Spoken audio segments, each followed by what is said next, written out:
Assalamualaikum warahmatullahi wabarakatuh. Selamat datang di channel Ensiklopedia Muslim. Pada video kali ini kita akan membahas asal-usul jin, setan, dan iblis dan apakah peran mereka.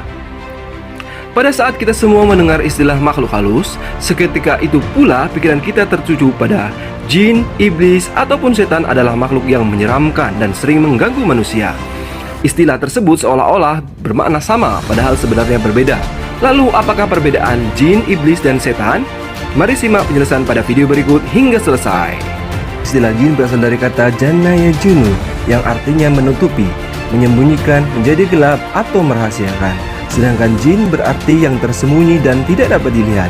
Jin terbuat dari api, sedangkan manusia diciptakan dari tanah.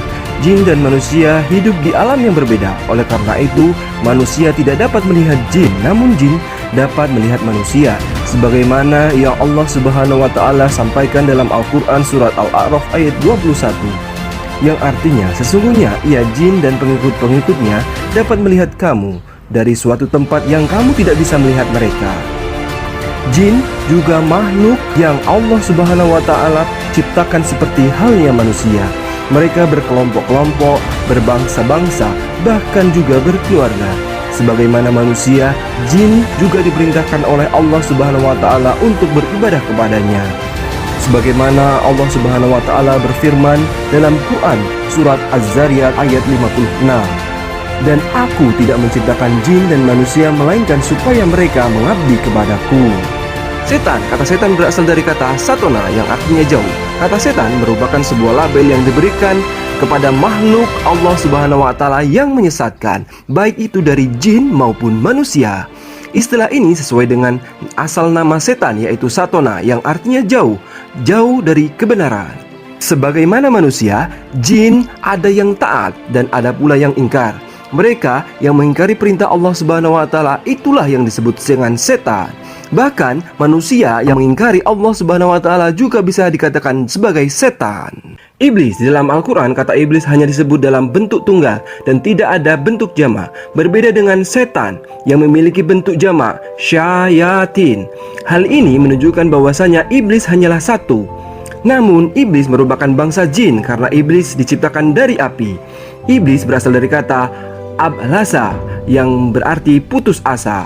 Ada pula yang berpendapat bahwasanya iblis berasal dari kata balasa yang bermakna tidak ada kebaikannya.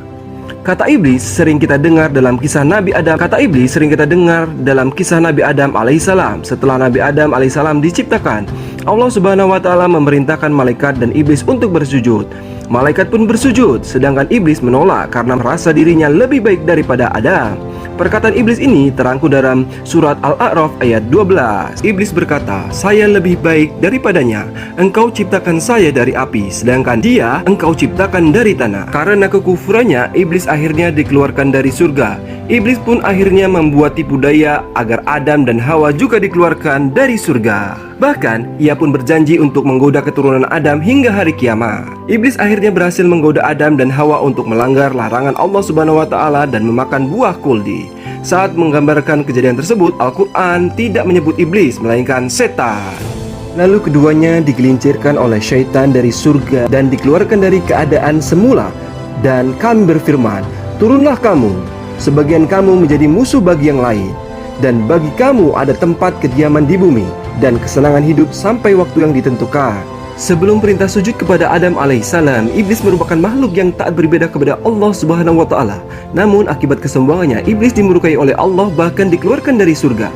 Iblis akhirnya disebut dengan setan karena kekufurannya. Oleh karena itu, iblis adalah nenek moyang dari jin yang membangkang kepada Allah Subhanahu wa Ta'ala.